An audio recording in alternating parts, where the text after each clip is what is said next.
Okay, we have Rocky back here today. Here's young Rocky. He's in the camera. There he is. Look at that good-looking dog. Rocky is with me for his third session doing a walk and train. Now, Rocky's with me for a different reason. Well, I do this with other dogs, but Rocky's here specifically to develop his confidence and make him a bit more of an outgoing dog, not so shy. Rocky is a little bit of a victim of what I've said before, the COVID dogs, lack of socializing, lack of exposure. Now, I tell everyone, a lot of people put importance on developing a good dog and sits and stays and downs and so forth. Look, that is super important to teach your dog boundaries and rules and follow that. But to develop a fully well-balanced dog that has the whole package, you need to do exposure training. Like this, smells, sounds, surfaces, different people, different looks, people in masks, all these different things, people in hats. If they don't go through this as a young dog, often when they see it later in life, they can really sometimes not deal with it very well and don't know how to be too social. So it's really important if you want to develop your dog like that you go through these sessions. Just do them as exposure sessions, call it that, where you're just taking dog around town. This is third session. We've worked towards this today. We're just downtown. I'm going to go up to a shopping centre up here. I'm just going to stand out the front door of the shopping centre like a weirdo. And if people want to pat him, I would let them, but how I would do it, not like a lot of people do it. Don't allow people just to come up and hop in your dog's space and do the old put their hand out. Tell them to stand there, let the dog come to them. So walk the dog up. If he shows interest in wanting to be patted, then it's better. I think it's a safer way to do it. Like you and I, just because you think a dog wants to be patted, if someone come up to you and you didn't know, and they just put their hand in your face, you're probably going to freak out about it.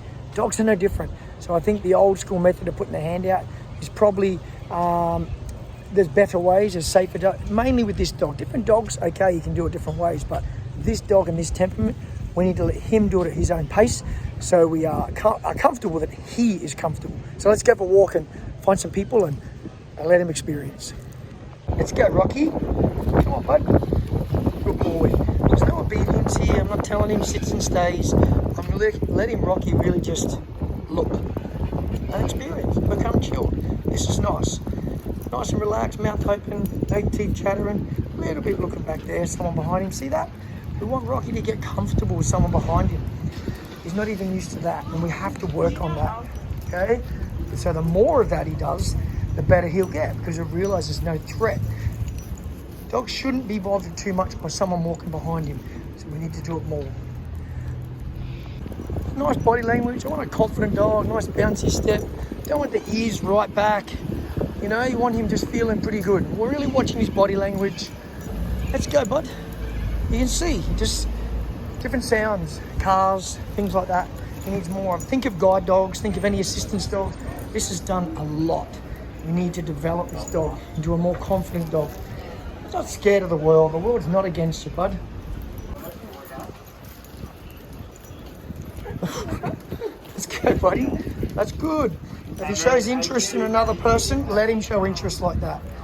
We don't want him that he's standoffish. This is why I'm coming to outside the shopping centre. And if he wants someone to pat him, I'll let someone pat him. But that was good. I think it just caught that in camera. He walked past that lady, he wanted to smell her handbag. For this case, don't stop that. When your dog's confident and you know it's good, okay, you might want to not have that in your dog. But I don't want to pull Rocky away. I want him to show interest in people. Perfect. That's what we want. Good boy. See? That means there's no fear there. The ears went back. He was just like, who's this? This is what we want. Good boy, buddy. We'll just hang outside here like a bunch of strangers. And we're just watching. Good boy. Good boy. That's the way. Good dog, Rocky. Good boy. Huh? Good boy. I'm just letting him have free rein on the lead. Not pull me around, but just the ability to walk where he wants. Show interest who wants to show interest.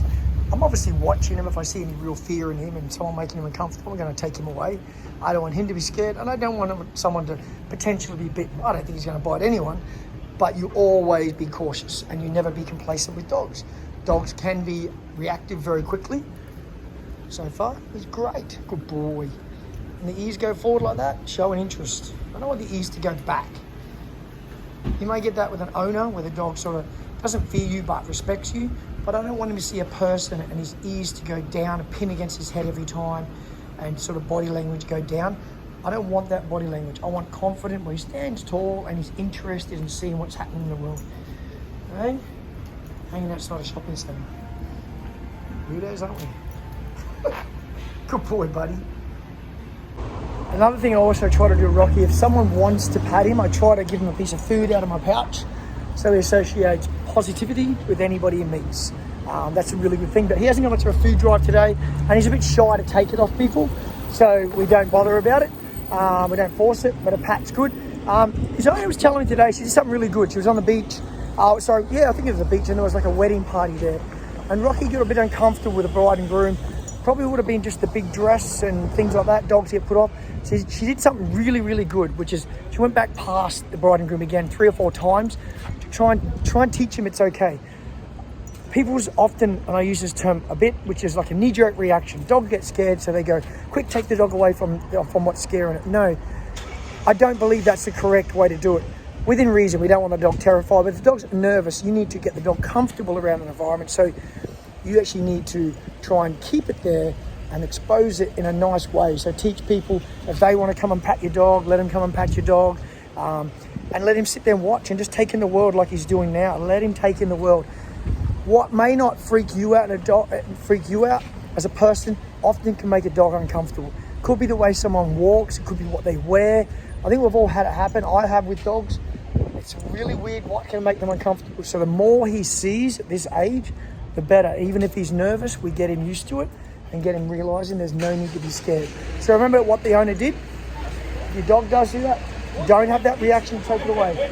Re-expose your dog in a controlled way, a safe way, and let them move past it. So we have a couple of little kids here, and we've got Rocky. Now I'm just teaching the young girls and boys how to pat a dog, and we're going to bring Rocky up and see if Rocky wants to show any interest. And if he does, good. See this? That's beautiful. And you just stand there, and if Rocky walks between you, come here, Rocky. Good boy. Give him a pat now, buddy. Yeah? See what I mean? That's how we do it. That means Rocky wants to be patted. Yeah? Good boy. And look at that. Huh? Good boy. Come on. Okay, Rocky. How was that? That was good. Yeah? So remember that. And then you won't get bitten by a dog because he wanted to come to you then. Huh? Cool. Thank you. So that was a cool little education for those little kids. Didn't see the faces because they were kids. I didn't film them. But the mother was very grateful. And that was a really good example. Rocky went there and actually sat in the middle.